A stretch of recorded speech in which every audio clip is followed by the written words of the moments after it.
The rookie trucker heard a scream from the speeding van, a girl's desperate cry for help. He radioed the code, and within minutes, 20 big rigs formed a convoy, chasing her kidnappers across 3 states. What he didn't know, some truckers in that convoy were working for the people who took her. Evan's hands were slick against the steering wheel. Not from nerves, though God knows he had plenty of those, but from the energy drink he'd spilled 2 hours back. His second solo haul, a simple freight run from Portland to Sacramento, and he was already making rookie mistakes. The veterans on the CB radio would have a field day if they knew. "Breaker, breaker, this is northbound 9er on 41, a gravelly voice crackled through the speaker.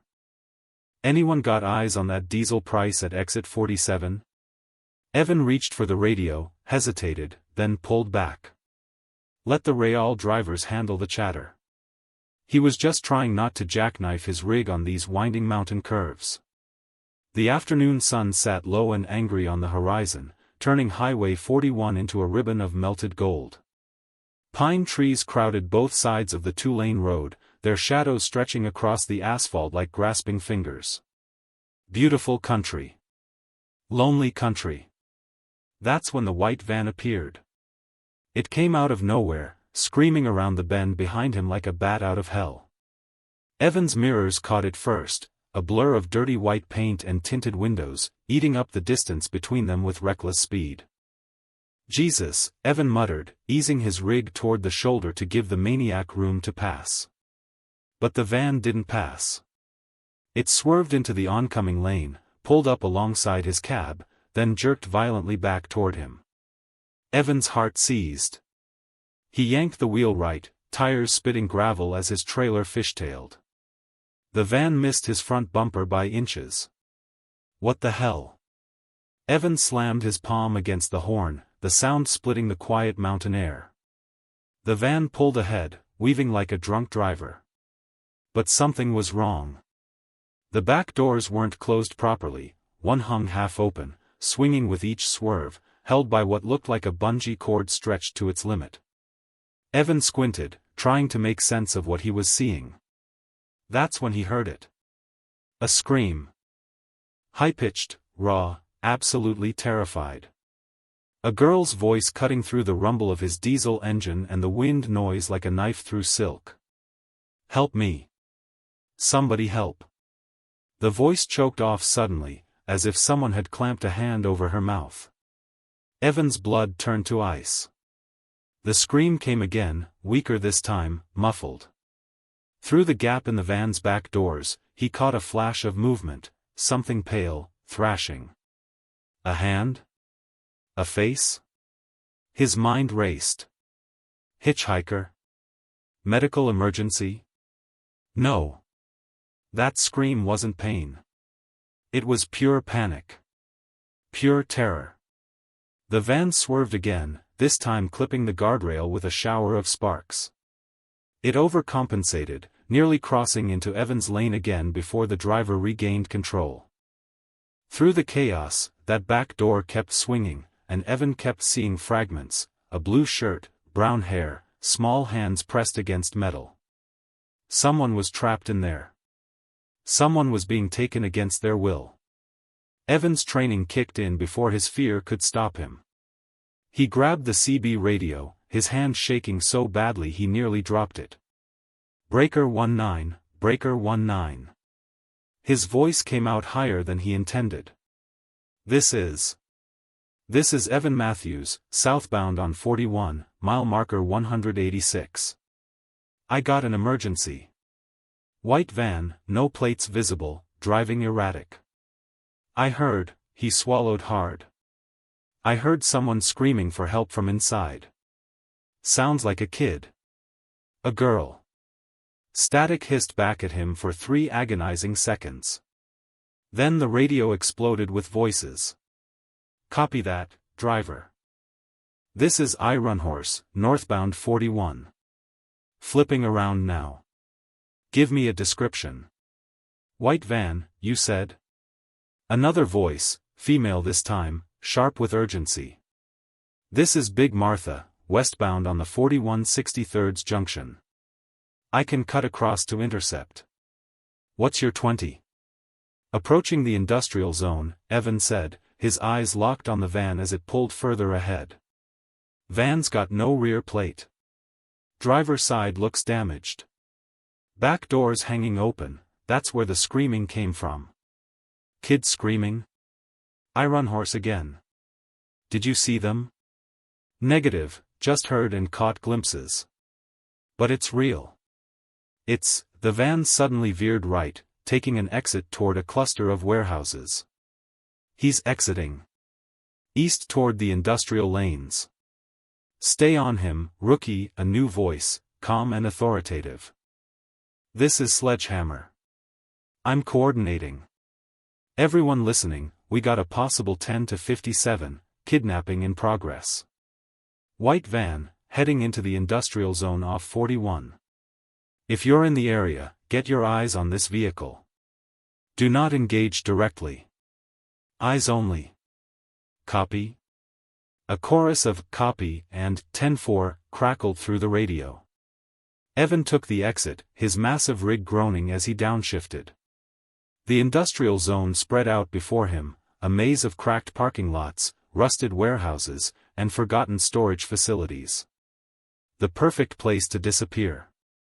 The van was faster, more maneuverable. It darted between buildings, kicking up clouds of dust. But Evan had height advantage.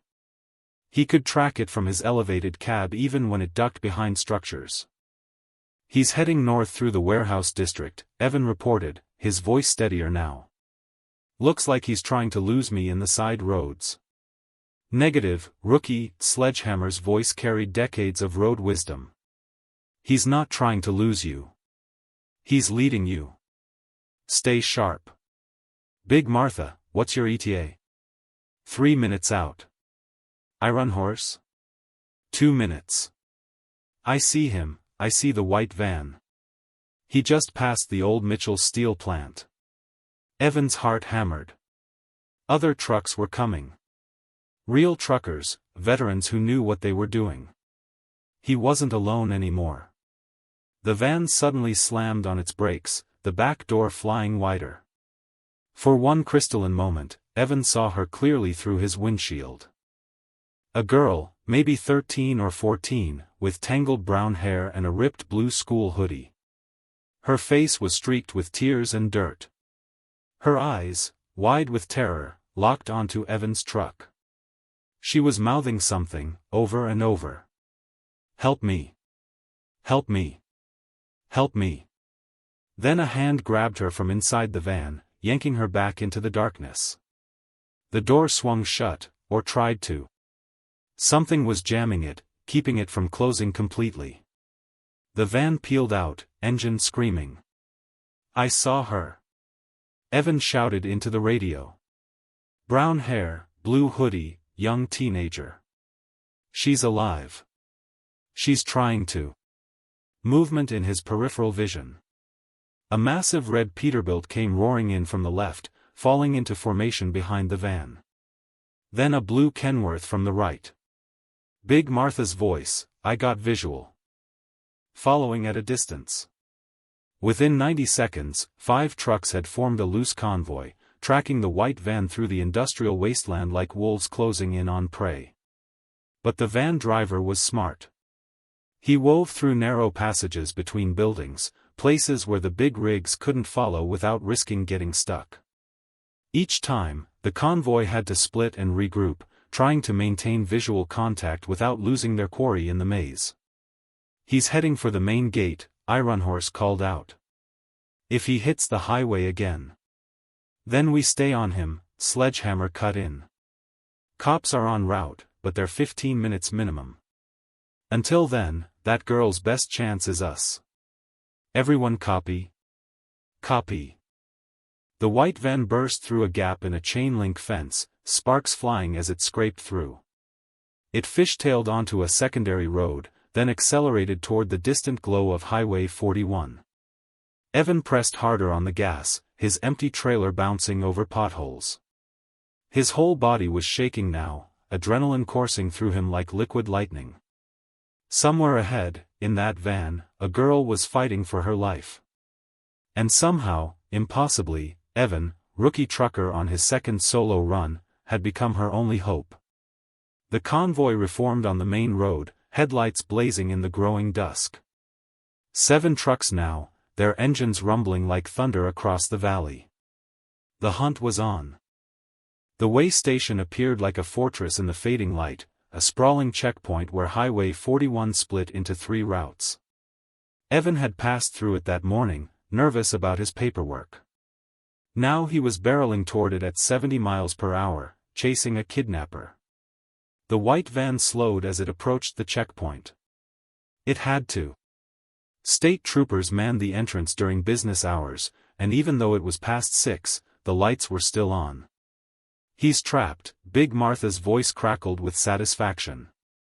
"Nowhere to go but through." But the van didn't stop. It swerved around the inspection lanes, mounted the grass median, and shot through the truck parking area instead, right into the heart of where dozens of big rigs sat idling, their drivers grabbing dinner or logging rest hours. Evan followed, his rig bouncing over the curb. Truckers scattered, some shouting, others just staring in confusion as the white van tore through their temporary home. Then Sledgehammer's voice boomed over the CB, broadcasting on the emergency channel that every trucker in the station would hear: "Code Amber. Code Amber. White van, no plates, kidnapped juvenile on board. Driver is running. We need bodies now." The effect was instantaneous. Engines roared to life. Air brakes hissed. Within 30 seconds, what had been a peaceful rest stop transformed into a staging ground. Trucks began rolling out from their parking spots, falling into formation like a military convoy preparing for deployment. Evan watched in awe as the fleet assembled itself. He counted at least 15 rigs now, maybe more. Flatbeds, reefers, tankers, every type of truck imaginable, all converging on the white van as it desperately tried to weave through the maze of vehicles. "Box him in," someone shouted over the radio. But the van was small, agile. It slipped through gaps that the trucks couldn't follow, scraping between parked trailers with inches to spare. The driver knew exactly what he was doing, using the very size of his pursuers against them. That's when Evan noticed something. As the van passed under one of the station's bright security lights, something small and rectangular fell from the half-open back door. It skittered across the pavement, tumbling to a stop near a fuel pump. Something dropped. Evan yelled into the radio. From the van. Near pump 7. A grizzled driver in worn jeans jogged over, scooped it up, then held it toward the light. His face went pale. He grabbed his radio. "It's a school badge. Roosevelt Middle School. Name says Lila Chen, grade 8, Jesus, she's just a kid. Lila." Now she had a name. The van punched through the far exit of the way station, heading toward a service road that led to Redwood County. The convoy streamed after it, a river of metal and determination flowing across the darkening landscape. Evan glanced at his mirrors and felt something shift in his chest. He wasn't alone anymore. He wasn't just some rookie who'd stumbled into a nightmare. He was part of something bigger, a brotherhood that crossed state lines and company logos, united by a single purpose. Save that girl. But as the convoy stretched out along the service road, Evan noticed something odd.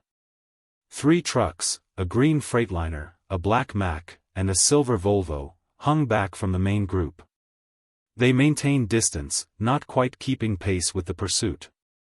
"Hey Sledgehammer," Evan keyed his radio, watching the 3 trucks in his mirrors. "You got eyes on those 3 rigs in the back? They seem probably just slower rigs or drivers who don't want trouble," Sledgehammer interrupted. "Focus forward, rookie. Van's approaching the county line bridge." Evan wanted to press the issue, but the white van suddenly accelerated, using the straightaway to put distance between itself and the convoy. Through the swinging back door, he caught another glimpse of Lila. She was pressed against the side panel now, and in her hands. Was she holding something? A piece of metal? She was working at something near the door frame. She's trying to escape, Evan breathed into the radio. The girl, Lila, she's trying to break something inside the van. Smart kid, Big Martha responded. Probably trying to jam that door open wider, give us a better view or make it harder for them to secure her. The convoy thundered across the county line bridge, the old structure groaning under the combined weight of 20 rigs. Below, the Redwood River churned black in the twilight. On the far side, the van made a sudden, sharp turn onto a gravel road marked, Construction Detour, Commercial Vehicles Only. That's not a real detour, Ironhorse warned. That road's been closed for months. It leads to the old underpass project. It's a trap, Sledgehammer finished grimly. He's leading us somewhere specific. Evan's headlights swept across a faded sign, unfinished underpass, no exit beyond this point. The white van plunged into the darkness ahead, disappearing down a slope toward the abandoned construction site. The convoy slowed, uncertainty rippling through the line of trucks. Do we follow? Someone asked. Behind them, Evan noticed, those 3 hanging back trucks had closed the distance. The green Freightliner pulled up alongside his cab. The driver, a man with a scarred face and dead eyes, stared at Evan through the window. Then he smiled. It wasn't a friendly smile. Evan's gut twisted. Something was very, very wrong. Sledgehammer, he said quietly into his radio, not breaking eye contact with the scarred driver. I think we've got a problem. I think some of these trucks aren't here to help. Static crackled. Then, from ahead in the darkness, came a sound that made Evan's blood run cold. The screech of metal on metal. A crash. And Lila's scream, piercing the night one more time. The van had reached the underpass.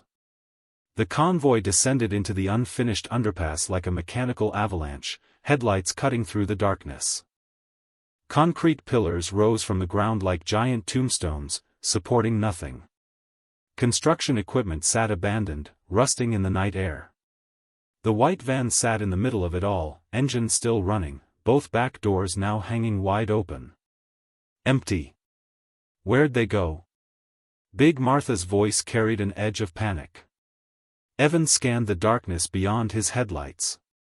The underpass was a maze of half-built walls, exposed rebar, and shadowy alcoves. A dozen places to hide. 100 places to run. Spread out, Sledgehammer ordered. Eyes sharp. They're on foot now. The trucks fanned out in a semicircle, high beams flooding the construction site with harsh white light. Drivers climbed down from their cabs, some carrying flashlights, others grabbing tire irons or crowbars, whatever they had that could serve as protection. Evan jumped down, his legs shaky. His hands were trembling so badly he could barely hold his flashlight. Some hero he was turning out to be. That's when he saw it, a scrap of blue fabric caught on a piece of rebar, fluttering in the breeze. Part of Lila's hoodie. Over here, he called out. The fabric led toward a service tunnel, a dark mouth in the concrete that probably connected to the old drainage system.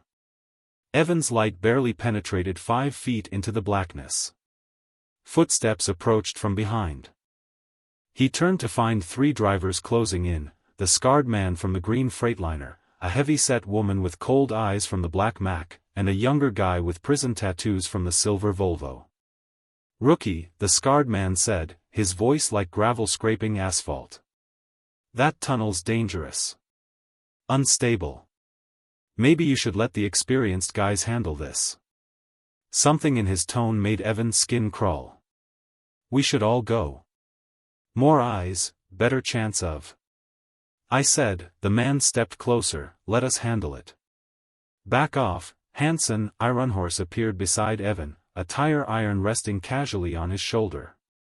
Big Martha flanked Evan's other side, her arms crossed. The kid found the trail. He's coming with. Hanson's jaw tightened. Behind him, his two companions exchanged glances that spoke volumes. "Fine," Hansen said slowly. "But we're wasting time arguing. That girl could be dying in there." He pushed past Evan into the tunnel, the heavy-set woman and tattooed man following. Something about the way they moved, too coordinated, too purposeful, triggered alarm bells in Evan's head. "I don't trust them," he whispered to Ironhorse. "Neither do I," the older trucker replied quietly. "Been thinking about it since the way station." Those three hung back deliberately, like they were waiting for something.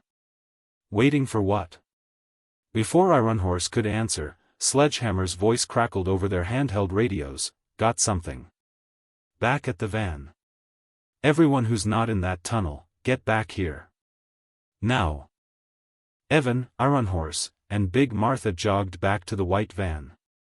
Sledgehammer stood by the open doors, shining his flashlight inside. The interior was sparse, empty except for scattered zip ties, duct tape, and a small pool of what looked like blood. But Sledgehammer wasn't looking at any of that. He was staring at a phone lying on the floor, its screen cracked but still glowing.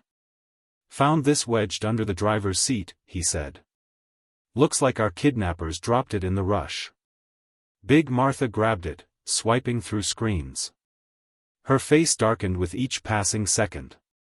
"These are text messages. Coordinates. Meeting points." And, she looked up, her eyes hard, "There's a name here that keeps repeating. Meridian Corporation." Evan's stomach dropped. "The chemical company? The one that had that toxic spill scandal?" "That's the one," Big Martha confirmed. "Got shut down by the EPA last year after a whistleblower exposed them for dumping carcinogens into residential water systems.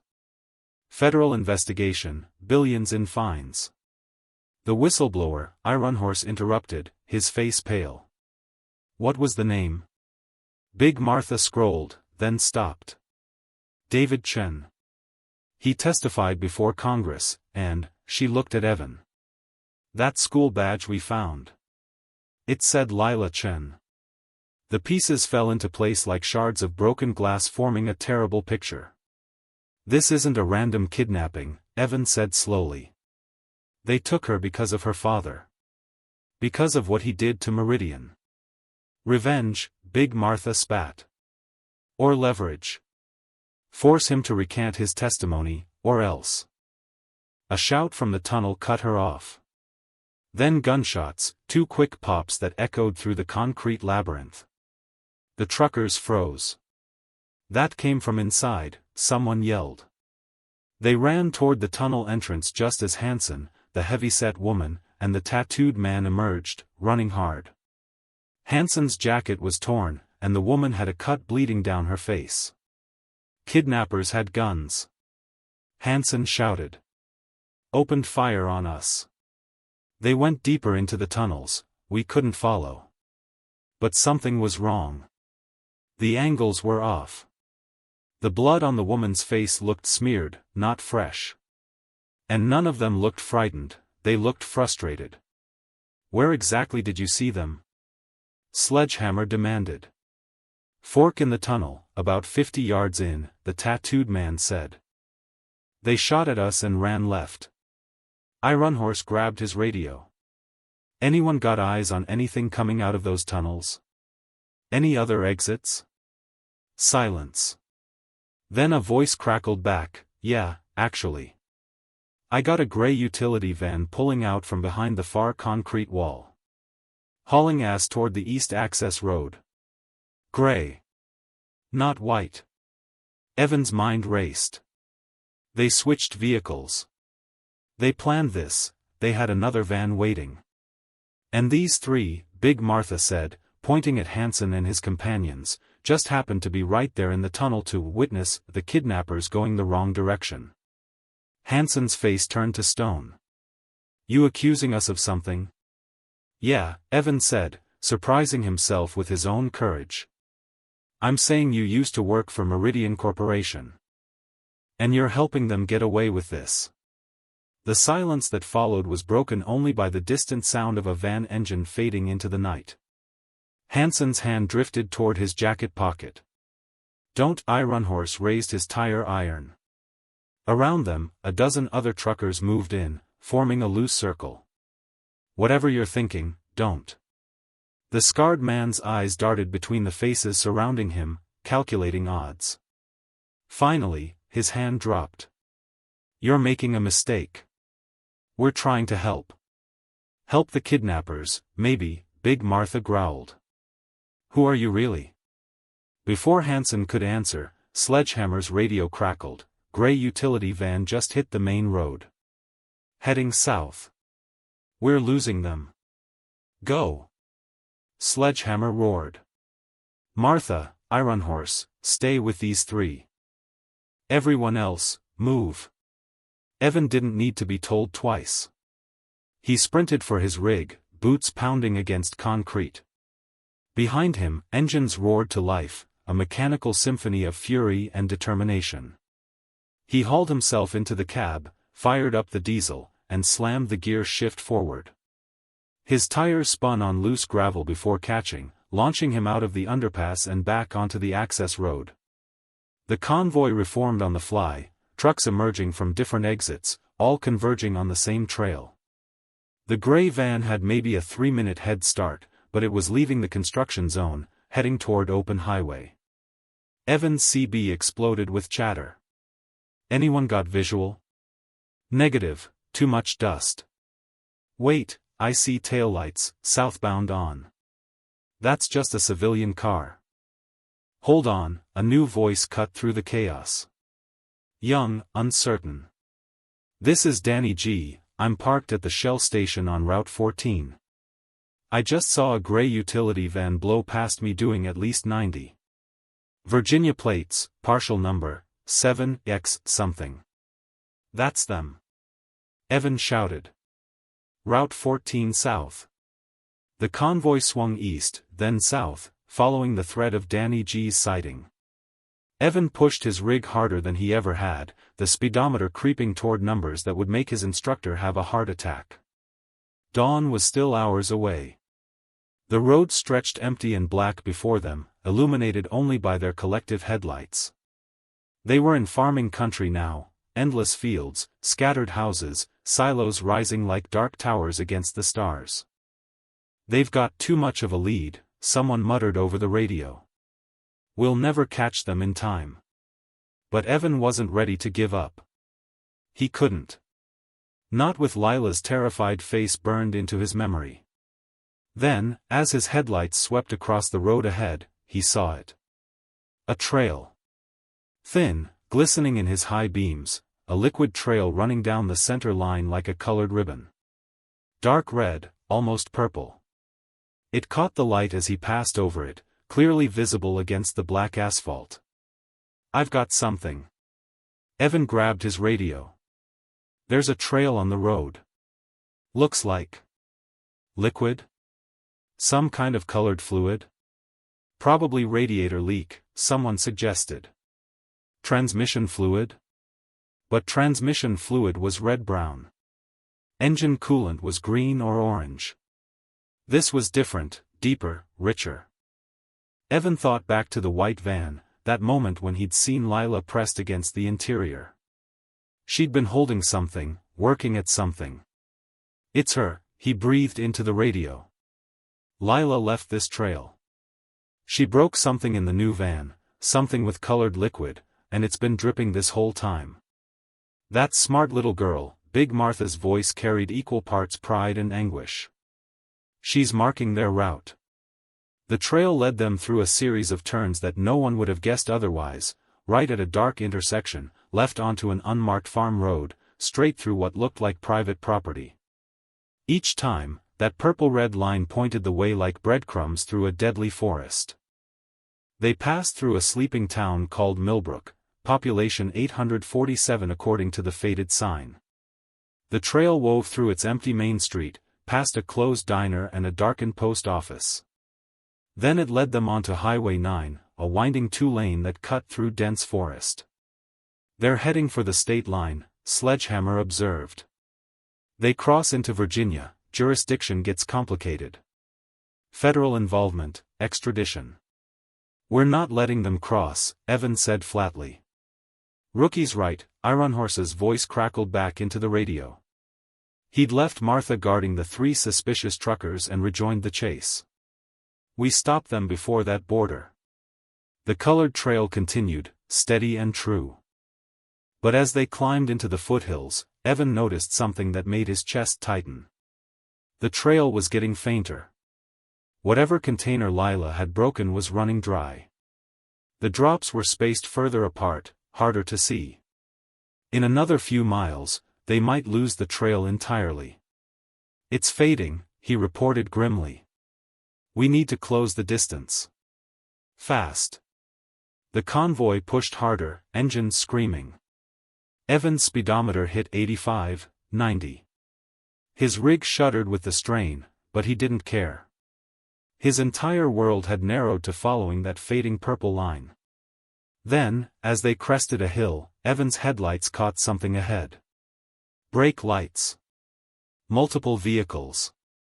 A traffic jam at this hour? No. Not traffic. Contact, someone yelled. 3 black SUVs, no plates, blocking the road. Evan's heart hammered. The SUVs were arranged in a V formation, completely blocking both lanes. As the convoy's headlights washed over them, doors opened. Men in tactical gear emerged, faces covered, weapons visible. Not police. Not FBI. Those are the mercenaries, Sledgehammer said quietly. The corporate cleaners. They're not here to rescue that girl. One of the men raised what looked like a spike strip. They're here to make sure she never testifies. The trap had just gotten deadlier. Evan slammed on his brakes, his rig screaming in protest as it shuddered to a halt. Behind him, the convoy followed suit, a wall of trucks stopping just 50 yards from the mercenaries' roadblock. For 10 seconds, nobody moved. 2 forces facing each other in the darkness, headlights blazing like spotlights on a stage. Then one of the mercenaries stepped forward, raising a hand. His voice boomed through a megaphone, "Turn around. This doesn't concern you. This is a federal matter." "Federal my ass," Sledgehammer muttered over the radio. "Real feds would have badges and marked vehicles." "What do we do?" someone asked, voice tight with fear. Evan stared at the mercenaries, counting heads. 6 visible, probably more in the vehicles. Armed, trained, organized. Everything the trucker convoy wasn't. But they had numbers. And size. And something else, something that couldn't be measured in weapons or tactics. They had a reason to fight. "We go around them," Evan said suddenly. "Around?" Ironhorse responded. "Rookie, there's forest on both sides." "Not forest. Farmland." "Look," Evan pointed to his right, where the trees broke into an open field, recently harvested. "These rigs can handle rough terrain if we take it slow. They've got SUVs, street vehicles. They try to follow us off-road, they'll get stuck in the first muddy patch." A pause. Then Sledgehammer's voice, thoughtful, "That's actually not a bad idea. Everyone got 4-wheel drive or enough weight to handle soft ground?" A chorus of affirmatives came back. "Then let's do it. Single file, stay on the packed dirt near the fence line. Move." The first truck, a massive red Peterbilt, lurched right, crashing through a wooden fence and onto the harvested field. The mercenaries started shouting, 2 of them running toward the breach. But they were too late. One by one, the trucks peeled off the highway, engines roaring as they bounced across the uneven ground. Evan held his breath as his own rig tilted dangerously on a drainage ditch, then righted itself and pushed forward. Behind them, the SUV's engines revved. One tried to follow, immediately sinking axle-deep in soft earth. The driver reversed frantically, wheels spinning uselessly. The mercenaries had 2 choices, stay with their vehicles, or abandon them and follow on foot. Either way, the convoy had just bought precious time. They emerged onto a parallel farm road 2 minutes later, rejoining the highway half a mile past the roadblock. The colored trail was almost invisible now, just occasional faint drops, but it was enough. "That was smart thinking, rookie," Sledgehammer said, and Evan heard the approval in his voice. "Real smart." But there was no time to celebrate. The trail led them through 3 more small towns, past a shuttered state fairground with rusted Ferris wheel standing sentinel in the darkness, and finally onto a 2-lane highway cutting through dense pine forest. "We're getting close to something," Big Martha's voice crackled. She'd left the suspicious truckers zip-tied in the underpass with a state trooper who'd finally arrived. "That trail's leading somewhere specific." Evan's eyes burned with exhaustion. They'd been chasing for hours now, and adrenaline could only carry him so far. But every time he thought about stopping, he saw Lila's face in his mind. That's when his CB picked up a different frequency, a coded transmission, not meant for truckers. He'd accidentally hit the emergency services band. Target vehicle approximately 8 miles from the safe house. Extraction team in position. Primary objective is containment, secondary is elimination if. The transmission cut off, but Evan had heard enough.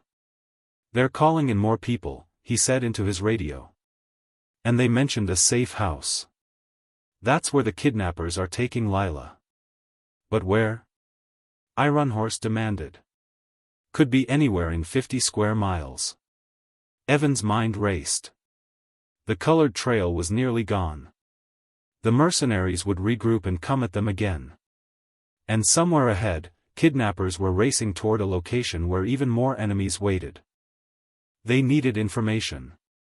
They needed Hansen, Evan said suddenly. "The guy with the scar. He had a phone in his jacket. I saw it when he reached for his pocket." "Martha, are you still at the underpass?" "Negative, I'm about 10 minutes behind you with Ironhorse." "Why?" "Because if Hansen worked for Meridian Corporation, his phone might have contacts, locations, something we can use." "Already thought of that," Martha replied grimly. "Checked it before I left. Phone's encrypted, needs a fingerprint and a 6-digit code. We'd need Hansen himself to unlock it." Evan's jaw tightened. "Then we need Hansen. He's zip-tied and sitting with the state trooper, rookie. Even if we wanted to." "I recorded him," Evan blurted out. "Earlier, when he was talking in the underpass. I had my phone in my pocket, recording app running. I got him and his friends discussing the tunnel layout, talking about where the kidnappers went. If we listen back, maybe there's something in what they said, something that gives away the location." It was a long shot, but it was all they had. Evan pulled over, fumbling with his phone. His hands shook as he found the recording and hit play, turning up the volume so his CB could pick it up and broadcast to the other trucks. Hansen's voice filled the speakers, about 50 yards in, fork in the tunnel. They went left toward the old drainage system. Probably trying to reach the external access point near. A pause. Then the tattooed man's voice, sharp, "Shut up, Hansen." "Near the Riverside property," Hansen finished, quieter now. Evan's heart hammered. Riverside property. Does anyone know what that means? Static. Then Ironhorse, "Yeah. Yeah, I do. Riverside was one of Meridian Corporation's holding properties. An old agricultural testing facility about 15 miles south of here, right near the state border. Got shut down after the scandal, but the buildings are still standing. That's where they're taking her," Sledgehammer said with certainty. "That's the safe house." The convoy adjusted course, following new directions toward the abandoned Meridian facility. But as they drove, Evan couldn't shake one thought. If the mercenaries knew about Riverside too, they'd be waiting. And this time, there'd be no way around them. The Riverside facility sat like a corpse in the pre-dawn darkness, a sprawl of concrete buildings with shattered windows and weeds claiming the parking lots. Chain-link fences sagged under years of neglect, and a faded Meridian Corporation sign hung by one corner, creaking in the wind. But the gray utility van's tire tracks in the dust told a different story. Fresh. Recent. Leading toward a massive barn structure on the eastern edge of the property. The convoy stopped half a mile out, engines idling in a grove of trees that provided cover. They couldn't just charge in, not without knowing what they were facing. "I count at least 3 buildings where they could be holding her," Sledgehammer said, studying the facility through binoculars. "Main laboratory, warehouse, and that barn." "Tracks lead to the barn," Evan observed. "Could be a diversion. Leave obvious tracks to one building while they're actually in another." Sledgehammer lowered the binoculars. "We need more information." As if in answer to his words, something small tumbled out of the darkness beyond the facility's fence, caught by the breeze and rolling toward their position. Evan climbed down from his cab and jogged forward, squinting in the dim light. It was a hair tie, bright pink elastic with a small metal charm attached. A tiny cat face, scratched and worn. "It's hers," he breathed into his handheld radio. "Lila's still leaving clues." Over the next 20 minutes, they found 3 more items scattered along what must have been the van's path: a torn piece of notebook paper with part of a doodle visible, a broken pen cap, and finally, most damning of all, a small strip of duct tape with strands of brown hair stuck to it. Each item pointed like an arrow toward the barn. "She wants us to know where she is," Big Martha said quietly. "Brave kid. But Brave wouldn't save her if they walked into a trap." That's when the black SUVs appeared. They came from the south, 3 vehicles moving fast along the perimeter road, heading toward the facility's main entrance. The mercenaries had found them. "Everybody down," Sledgehammer hissed. The truckers killed their lights and ducked behind their rigs. Evan pressed himself against his trailer, heart hammering as the SUVs passed within 200 yards of their position. But the mercenaries weren't looking for the convoy. They were focused on the facility, pulling up to the main gate with purpose. Doors opened. 8 men emerged, all armed, all moving with military precision. They were going after Lila too. "They're going to kill everyone in there," Ironhorse said, his voice tight. "The kidnappers, the girl, anyone who can connect them to Meridian Corporation." Evan's stomach churned. They'd come so far, tracked Lila through the night, survived roadblocks and betrayal. And now they were going to watch her die because they couldn't. "No. We can't wait," Evan said suddenly. He grabbed his radio. "We need to move now, before they reach her. Rookie, we're truckers, not commandos. We go charging in there, we'll get ourselves killed and that girl won't be any better off. Then we don't charge in." Evan's mind raced, pieces falling into place. "We do what truckers do best. We use our rigs." "What are you talking about?" "That barn. It's got a vehicle entrance on the north side. I can see it from here. Big enough for farm equipment, which means big enough for a truck. We drive straight through the fence, ram that entrance, and extract the girl before the mercenaries even know what's happening." Silence on the radio. Then Sledgehammer, "That's completely insane." "It'll work," Evan insisted. "The mercenaries are approaching from the south. They'll be focused on the main buildings first, clearing each one systematically. That gives us maybe 10 minutes to get to the barn first. We go in loud, we go in fast, and we get her out. And if the kidnappers shoot at us? They've got pistols, maybe a shotgun. We've got 30 tons of steel and momentum. They'll run." Another pause. Evan could practically hear Sledgehammer thinking, weighing the risks. "I'm doing it with or without you," Evan said quietly. "I didn't come this far to hide in the trees while that girl dies." A long exhale crackled through the radio. Then, "All right, Rookie. But we do this smart. 3 trucks, We don't need the whole convoy. Iron Horse, you're with me. We'll hit the barn from 2 angles. Everyone else, stay here and watch our backs. If we're not out in 15 minutes, call every cop in the state. Evan climbed back into his cab, hands steadier now than they'd been all night. This was it.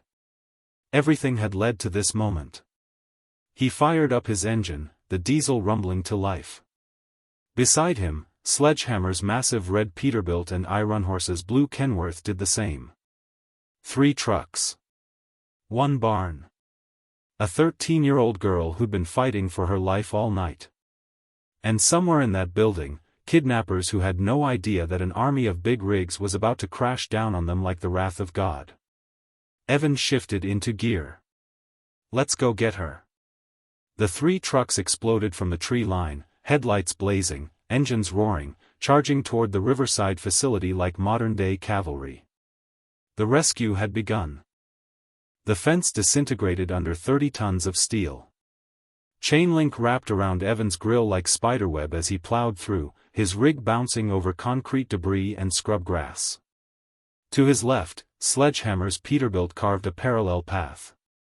To his right, Iron Horse's Kenworth followed, the 3 trucks forming a triangular assault.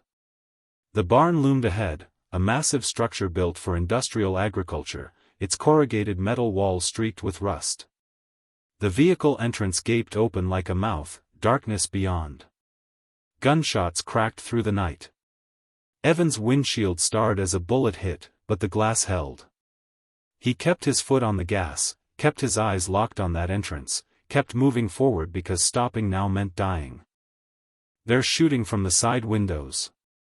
Iron Horse yelled over the radio. More gunshots. Evan heard one ping off his trailer, another shatter a mirror.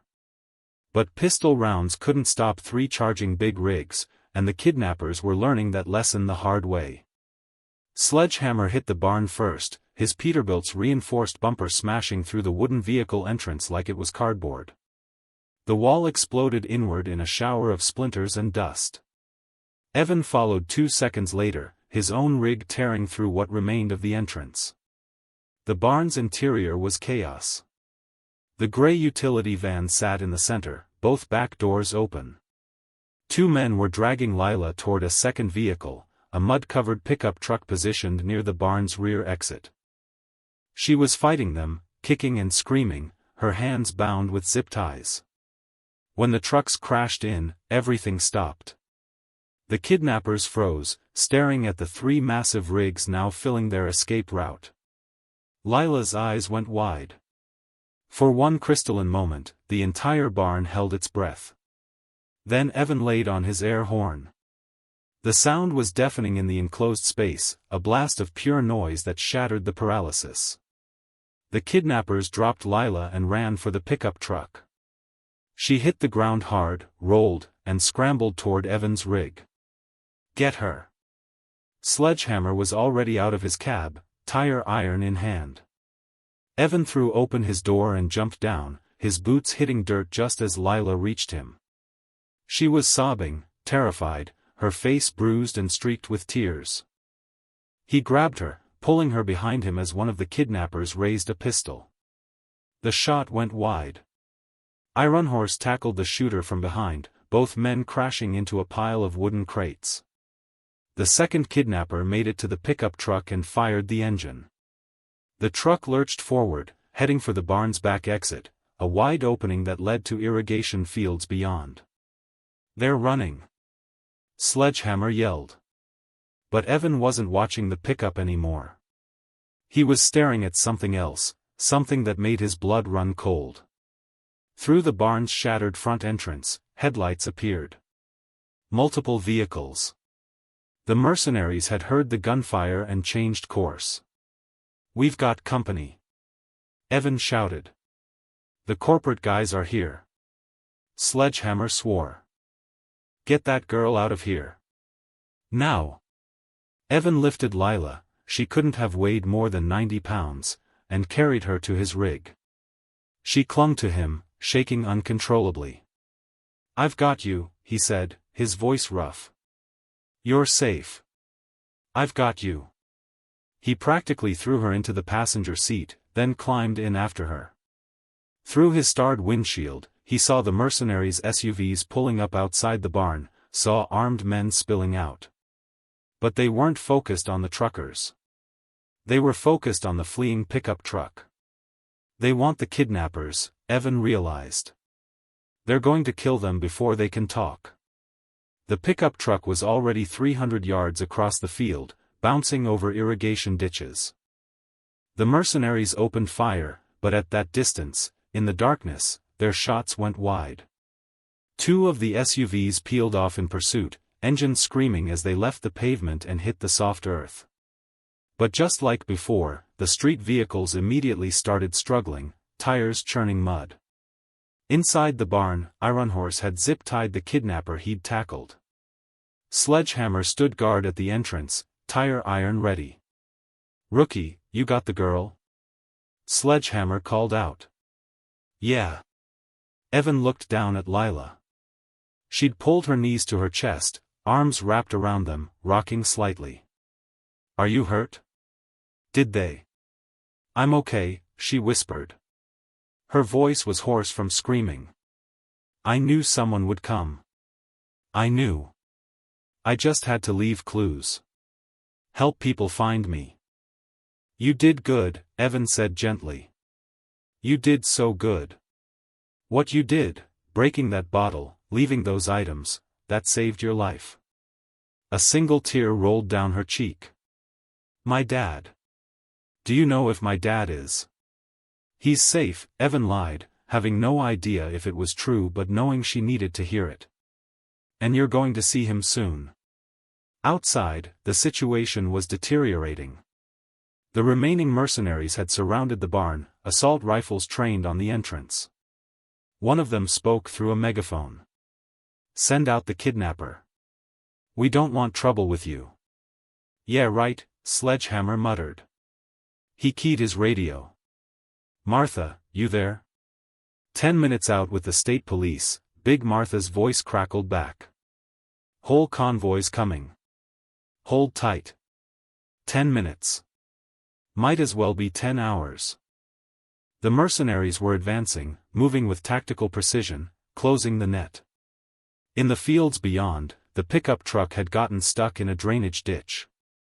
The second kidnapper jumped out, running on foot, but the pursuing SUVs were right behind him. Gunshots echoed across the farmland. Then silence. The mercenaries had eliminated their targets.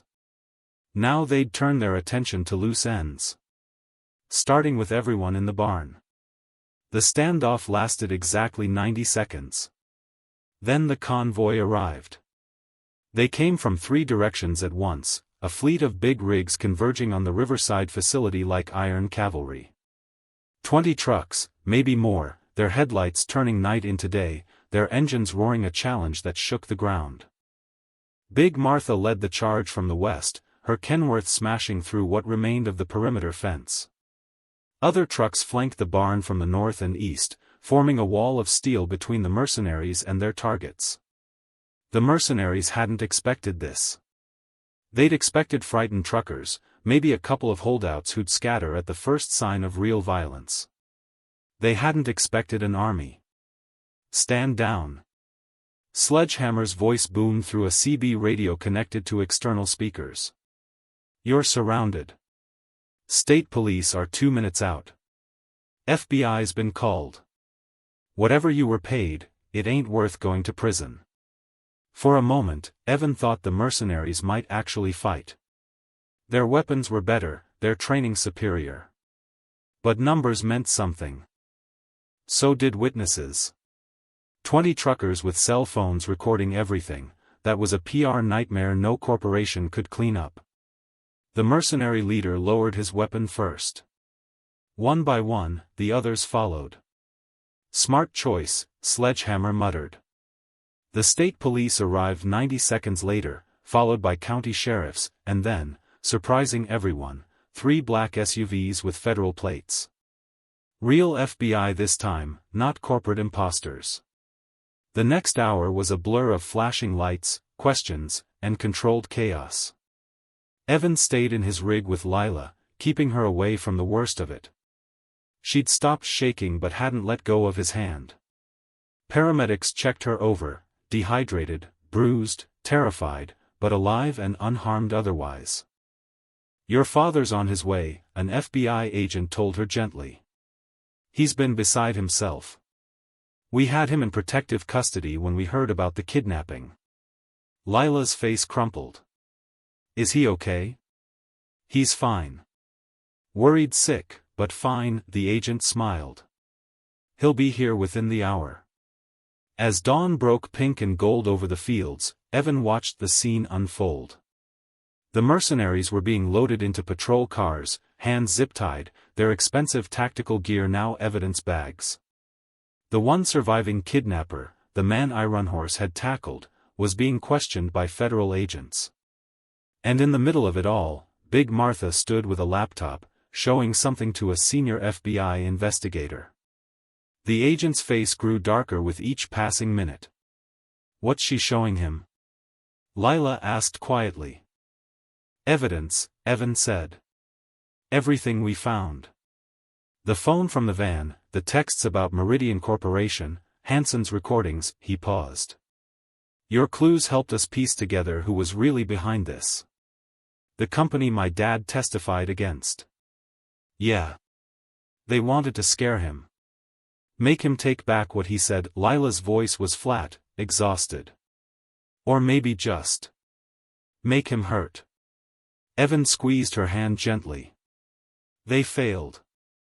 You're safe. And now everyone's going to know what they tried to do."